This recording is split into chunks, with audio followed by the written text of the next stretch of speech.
हाँ। हमने इम्यूनिटी की बात करी, इसको भी थोड़ा सा हम डिस्कस करते हैं कि इम्यूनिटी बढ़ाने के लिए, बिकॉज बहुत सी ऑटो इम्यून डिजीज़ेज़ हैं जिसका रिवर्सल या जिसका ट्रीटमेंट जो है वो ना के बराबर होता है। तो आप खुद इसको टैकल कर चुके हैं, क्या कुछ टिप्स होंगी, आपकी एडवाइसेस होंगी? पहले हमें इम्यूनिटी को समझना होगा जी।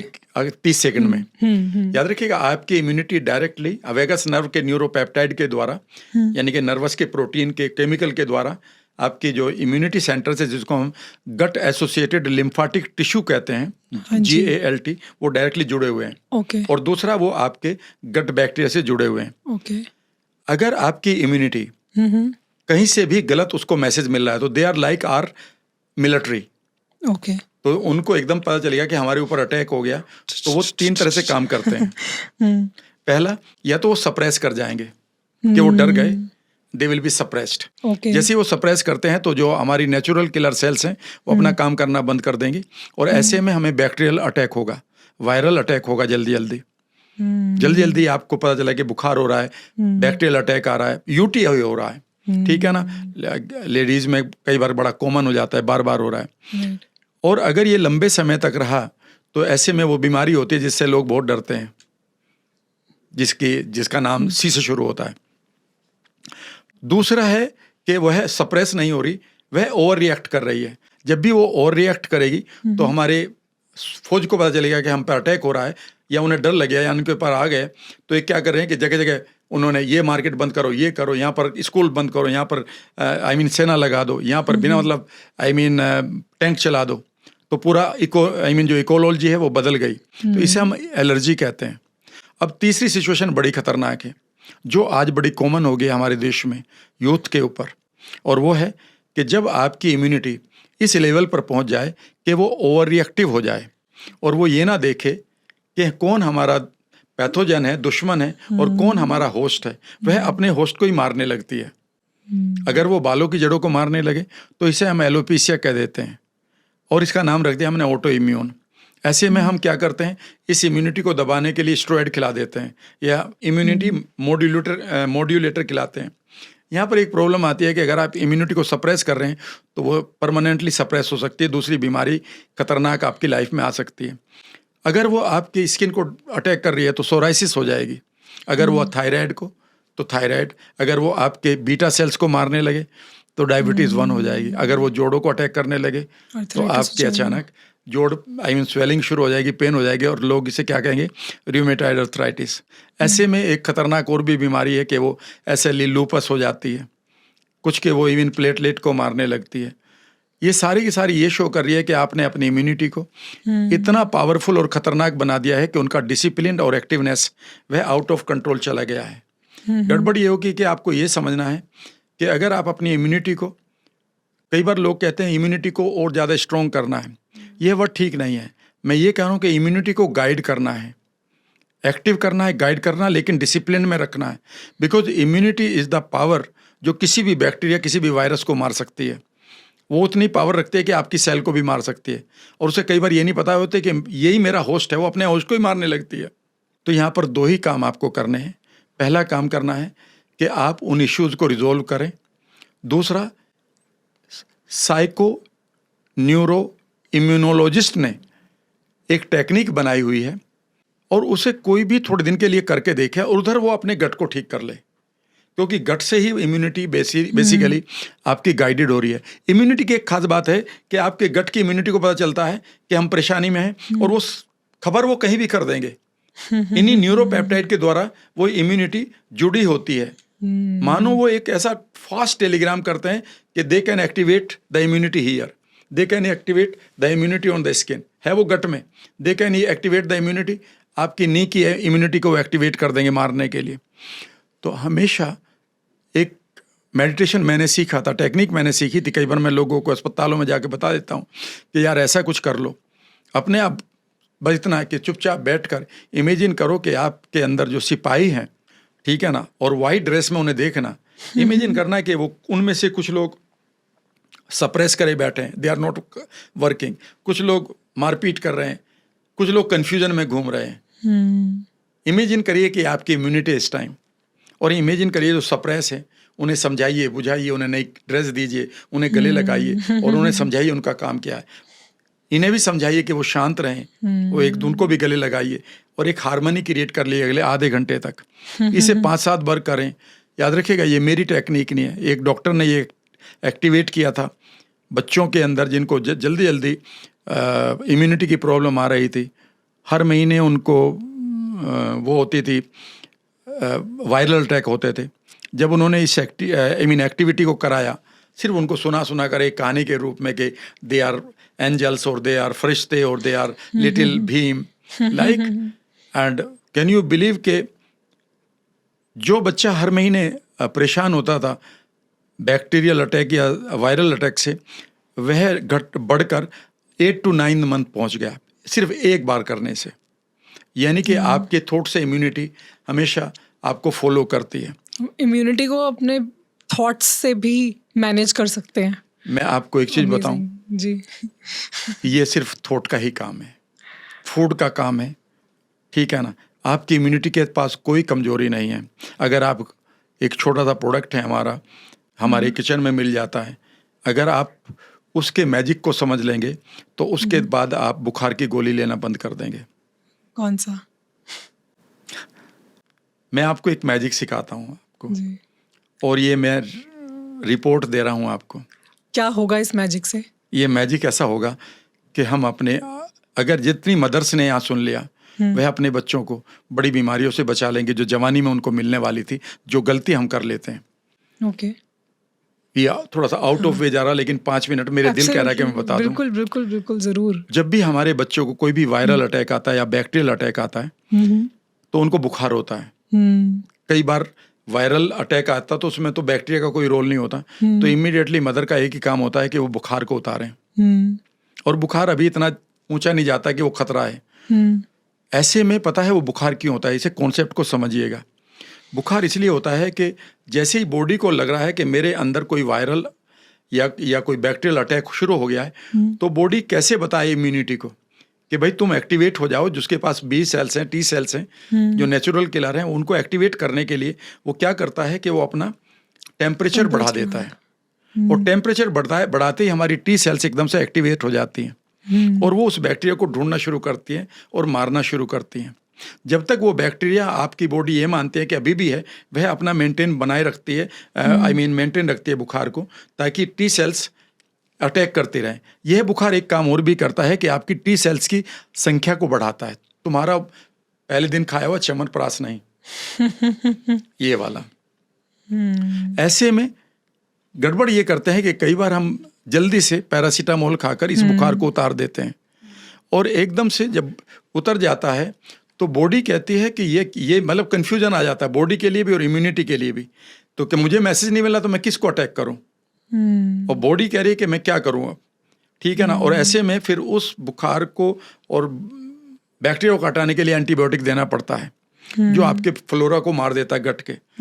मैं आपको एक चीज बता रहा हूं, हमारे पास एक ऐसा पदार्थ है जो फ्री में मिलता है, और जब मैंने उसके बारे में पढ़ा तो मैं चौंक गया, और वो ये है कि अगर आपने उसकी एक बार चाय बनाकर पी ली तो वह डायरेक्टली आपके टी सेल्स को एक्टिवेट करता है, और टी सेल्स को जैसे ही वो एक्टिवेट करता है तो आपकी बॉडी को ये लगता है कि हमारी टी सेल्स एक्टिवेट हो गई, तो मैं अपना बुखार क्यों बनाऊं, वो बुखार कम कर लेती है, और वह आपकी टी सेल्स को बढ़ाए रखता है।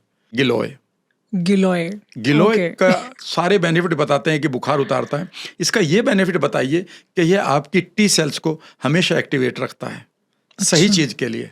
ये कभी भी आपकी टी सेल्स को मारने के लिए, ऑटो इम्यून के लिए नहीं करेगा।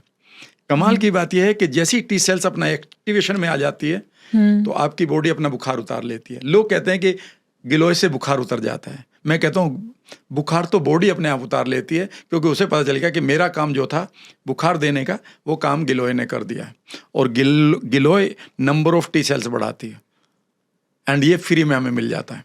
नहीं, सो आप कह रहे हो कि गिलोय को अगर हम वैसे ही लेते रहें तो इससे हमारी जो टी सेल्स हैं वो उनको फीड मिलेगा और वो अच्छी मात्रा में रहेंगे और हमारी इम्यूनिटी बैलेंस्ड रहेगी, ये कह रहे हैं आप? 100% बिल्कुल यही कह रहा हूँ कि वो, और इसका कोई साइड इफेक्ट नहीं होगा। इसका कोई साइड इफेक्ट नहीं होगा, क्योंकि ये अडाप्टोजन है, न कि कोई मेडिसिन है। हमारी बॉडी को 3 तरह की चीजें दी जाती है खाने के लिए। एक होता है सप्रेसर, जितनी दवाई दी जाती है हमें सप्रेस करने के लिए, भाई इसे सप्रेस हो। एक होता है हमें स्टिमुलेटर दिया जाता है, ये खाओ ये बढ़ेगा। याद रखिएगा, बॉडी को एडाप्टोजन चाहिए, यानी कि ना वो सप्रेस करे ना वो एग्जरेट करे, वह सिर्फ बॉडी के ऊपर छोड़े, वह उसको पावर दे। उनमें से ये एक है। जब भी आप कभी एडाप्टोजन को पढ़ेंगी तो आप पाएंगे कि हमें एडाप्टोजन चाहिए, यानी कि मेरी बॉडी का डिसीजन है कि उसे कब स्टेम सेल को, कब एंजियोजेनेसिस को, कब इम्यूनिटी को लेना है। मैं कौन होता हूं? अगर हमने किसी भी चीज को स्टिमुलेट कर दिया, अगर आपने मेरा ये कह के, राम सर मेरे पास एक अच्छी मशीन आई है, आपका हाथ थोड़ा सा लंबा कर दूं, चले यार थोड़ी सी गर्दन बढ़ा देते हैं, आपके बड़ा अच्छी लगती है ना सर, 3 इंच बढ़ा दूं, आप पता है आपने मुझे पैरालाइज कर दिया है, because I am not the same person. So adaptogen है बेसिकली, जो आपकी बॉडी में हार्मनी बनवा के रखते हैं। एग्जैक्टली, बॉडी को जो हार्मनी मींस होम्योस्टेटिस इन मेडिकल टर्म्स। और कौन से फूड्स हैं जो इस अडेप्टोजन का काम करते हैं? मुलहटी, लिकोराइस, ठीक है ना, one is ashwagandha, one is turmeric, ये जितनी बाकी हर्ब्स हैं, शतावरी, जो आपके घर में चलते हैं, सतावर, that works as a adaptogen। पूरी लिस्ट है इसकी मेरे पास, वो सारा तो यहाँ याद नहीं, उसके लिए कभी फिर मिलेंगे। तो एडाप्टोजन के ऊपर अगर आपने काम कर दिया, अमेजिंग। और ये सबके लिए सेफ होते हैं 100%। ये ऐसा नहीं है कि कुछ लोगों को नहीं सूट करेंगे या नहीं, नहीं, सब एडाप्टोजन है। इनका नाम ही एडाप्टोजन, यानी कि आपके रेजिलिएंट पावर को बढ़ा रहे हैं ये, नहीं ये स्टिमुलेट कर रहे हैं, नहीं आपको सप्रेस कर रहे हैं, ये आपका डिसीजन है, ये आपको हार्मनी दे रहे हैं। यानी कि मैंने आपको स्टूडियो दे दिया है, अब यहाँ मैथमेटिक्स पढ़ाएं, चाहे यहाँ पर आप कथक सिखाएं। बहुत बढ़िया। सो बेसिकली अगर इम्यूनिटी को स्ट्रेंथन करना है, मैं ये नहीं कहूँगी बढ़ाना है, अब अगर उसको हार्मनी में रखना है तो ये अडेप्टोजेंस को अपनी डाइट में बढ़ाया जाए। 2 चीजों को करना है, 2 वर्ड में दे के जा रहा हूँ। हाँ जी, disciplined and active. Disciplined and active. And active, आपकी immunity should be active but disciplined. तो आपको जब इमेजिन करना है अपने सिपाहियों को, तो इमेजिन करना कि वो एक्टिव भी हैं, हाँ, और वो डिसिप्लिन्ड भी हैं। डिसिप्लिन्ड होना बहुत जरूरी है, क्योंकि जितना भी एलर्जी है और ऑटो इम्यून है, इसका मतलब है कि your immunity is in crisis right now. जैसे आपने वो फीवर वाला बताया, तो fever is a sign, yes, it's not danger, it's a sign that your body is now healing itself। yes. मैंने देखा है मेरे घर में बहुत, मतलब मेरी मम्मी और मेरी mother in law, they avoid medicines. मतलब जब बुखार होता है तो वो हमेशा ये बोलते हैं कि नहीं ये खुद ठीक हो जाएगा, इसको कुछ दवाई दे के दबाओ मत, ये इसको थोड़ा टाइम दो, ये अपने आप ठीक हो जाएगा, बॉडी हील हो रही है। यस, बुखार in real sense is the blessing in disguise that your immunity for that bacteria was unaware, untrained। आपकी इम्यूनिटी इस पर्टिकुलर बैक्टीरिया के लिए अनअवेयर थी, अनट्रेंड थी, अब वो ट्रेंड हो रही है। अब वो जिंदगी भर इस बैक्टीरिया को, जब तक आप जिंदा हैं, अपने आप हैंडल करेगी। करेक्ट। इसीलिए छोटे बच्चों को बहुत बार बार बुखार होता है, क्योंकि अभी उनकी इम्यूनिटी बिल्ड हो रही है। Yes, for every bacteria, for everything. तो इसीलिए वो बात बात पर जल्दी बीमार हो जाते हैं, बुखार हो जाते हैं, और पेरेंट्स ऐसे में घबरा जाते हैं कि मेरे बच्चे को बुखार क्यों चढ़ रहा है। अगर आप एक नई साइंस को पढ़ें, उसका नाम है, कभी गूगल करिएगा, सभी लोग कर लीजिएगा, उसका नाम है हाइजीन हाइपोथेसिस। 14,000 बच्चों को इंग्लैंड में डॉक्टर डेविड ट्रेकन के द्वारा स्टडी किया गया, और पाया गया कि एक तरह के बच्चे थे जिनको auto immune, bacterial attack, even cancer जैसी बीमारी हो रही थी, और एक तरफ वो बच्चे थे जो पूरी तरह से मस्ती के साथ जी रहे थे। वो दोनों एक ही माहौल में जी रहे थे, जैसा स्कूल मान लेते हैं, या वो 12 साल के हो गया, 8 साल के हो गए, 10 साल के हो गए। जब उनको स्टडी किया गया तो पाया गया कि जो बच्चे पूरी तरह से हेल्दी हैं, they were expose to the dirt maximum, वह गंदगी में खेले थे। और उसके बाद किताब में आई भी है, डर्ट इज गुड। आजकल हमने अपने फर्शों को, अपने सभी ऑब्जेक्ट्स को सैनिटाइज कर दिया है, तो बच्चे को बैक्टीरियल एक्सपोजर नहीं मिल रहा। पूरे वर्ल्ड में एक चीज़ देखेगा, बच्चा जैसे ही चलना शुरू होता है घुटनों पर, वो इधर उधर चलकर सबसे पहले एक काम करता है, वह कोई भी चीज़ लेता है और मुंह में देता है। याद रखिएगा, ये एक डिवाइन प्रोसेस है, यह एक जेनेटिक एक्सप्रेशन है। ये थोड़े दिन तक चलेगा। पता है उस क्यों? क्योंकि उसकी जेनेटिक एक्सप्रेशन के द्वारा वह जो भी चीज़ पकड़ता है मुंह में देता है ताकि उस चीज़ पर जितने भी बैक्टीरिया हैं, जितने भी वायरस हैं, वह उससे एक्सपोज्ड हो जाए। और जैसे ही वो मुंह में जाएगा तो यहाँ IgEA, ठीक है ना, इम्यूनोग्लोबुलिन टाइप A बैक्टीरिया यहाँ पर होते हैं, फिर टॉन्सिल्स में होते हैं, फिर आपकी इम्यूनिटी में होते हैं। तो वो उस बैक्टीरिया को जैसे ही एक्सपोजर मिलेगा इम्यूनिटी का, और इम्यूनिटी को उस बैक्टीरिया का, ये इम्यूनिटी इमीडिएटली काम करना शुरू कर देगी। उसको काम करवाने के लिए आपकी बॉडी भी उसे हेल्प करती है कि जैसे ही 1 डिग्री टेम्परेचर बढ़ता है तो आपके बहुत सारे बैक्टीरियाज मरने शुरू हो जाते हैं। तो ये जो बुखार है, ये मदर्स ये सोचती हैं कि ये नहीं होना चाहिए। सही बात तो ये है कि यह बुखार जितना ज़्यादा आएगा, उस बच्चे को जितना ज़्यादा ये बुखार आएगा, डिस्कम्फर्ट होगा, उतनी ज़्यादा उसकी इम्यूनिटी बिल्ड होती जा रही है लाइफ लॉन्ग।